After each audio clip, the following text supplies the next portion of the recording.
আমরা যখন ডায়েটের কথা ভাবি তখন আমাদের জেনারেল যে বাড়িতে সাধারণ বাড়িতে যে ডায়েট আমরা রেগুলারলি ফলো করি সেখানে মোটামুটি কার্বস আর ফাইবার আমরা পেয়ে যাই, কিন্তু একটা জিনিস যেটা খুব নেগলেক্ট হয়ে যায় সেটা হলো প্রোটিন। প্রোটিন কেন জানি না মুভির জুনিয়র আর্টিস্টদের মতো সবসময় নেগলেক্ট হয়ে যায়।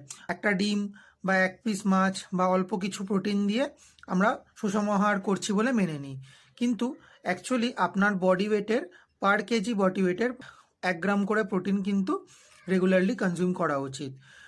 তো মোটামুটি আমার যে মিল আমি ফ্যাট লসের জন্য নিয়ে থাকি রাতে ডিনারের টাইমে, সেটা মোটামুটি দেখতে ঠিক এরকম হয়। এই যে এখানে আমার ভাত রয়েছে, আমার কার্বসের সোর্স। এটা হচ্ছে সবজি, নর্মাল পেঁয়াজ কলির একটা সবজি, শীতকালে যে কোনো সবজি আপনি নিতে পারেন, সেটা আমার ফাইবারের সোর্স হয়ে যাচ্ছে। আর এই হলো আমার প্রোটিনের সোর্স। পাতি চিকেন বয়েল করা রেসিপিগুলো easy to cook, easy to digest, easily available রাখবেন খুব কম ইনগ্রিডিয়েন্টসের। তখন ততই দেখবেন আপনি বেশি দিন ধরে সেই ডায়েটটাকে ফলো করতে পারছেন আপনার রেগুলার লাইফে। সেই ডায়েটটা আপনি ইনকর্পোরেট করতে পারছেন। আপনার মনে হবে না যে আবার আমি ডায়েট ফলো করব, আমাকে এটা বানিয়ে খেতে হবে সেটা বানিয়ে খেতে হবে, সেই হেডেকটা এক্সট্রা থাকবে না।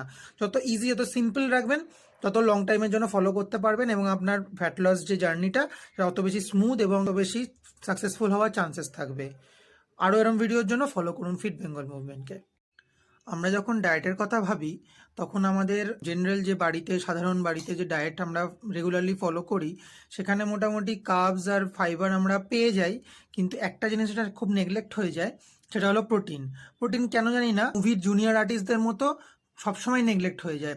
একটা ডিম বা এক পিস মাছ বা অল্প কিছু প্রোটিন দিয়ে আমরা সুষম আহার করছি বলে মেনে নিই, কিন্তু অ্যাকচুয়ালি আপনার বডি ওয়েটের পার কেজি বডি ওয়েটের 1 গ্রাম করে প্রোটিন কিন্তু রেগুলারলি কনজিউম করা উচিত।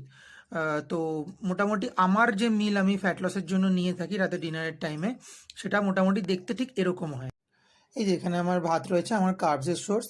এটা হচ্ছে সবজি, নর্মাল পেঁয়াজ কলির একটা সবজি, শীতকালে যে কোনো সবজি আপনি নিতে পারেন, সেটা আমার ফাইবারের সোর্স হয়ে যাচ্ছে।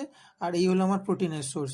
পাতি চিকেন বয়েল করা রেসিপিগুলো easy to cook, easy to digest, easily available রাখবেন খুব কম ইনগ্রিডিয়েন্টসের।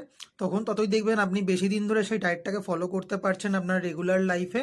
সেই ডায়েটটা আপনি ইনকর্পোরেট করতে পারছেন। আপনার মনে হবে না যে আবার আমি ডায়েট ফলো করব, আমাকে এটা বানিয়ে খেতে হবে সেটা বানিয়ে খেতে হবে, সেই হেডেকটা এক্সট্রা থাকবে না। যত ইজি যত সিম্পল রাখবেন তত লং টাইমের জন্য ফলো করতে পারবেন, এবং আপনার ফ্যাট লস যে জার্নিটা সেটা অত বেশি স্মুথ এবং অত বেশি সাকসেসফুল হওয়ার চান্সেস থাকবে। আরও এরম ভিডিওর জন্য ফলো করুন ফিট বেঙ্গল মুভমেন্টকে।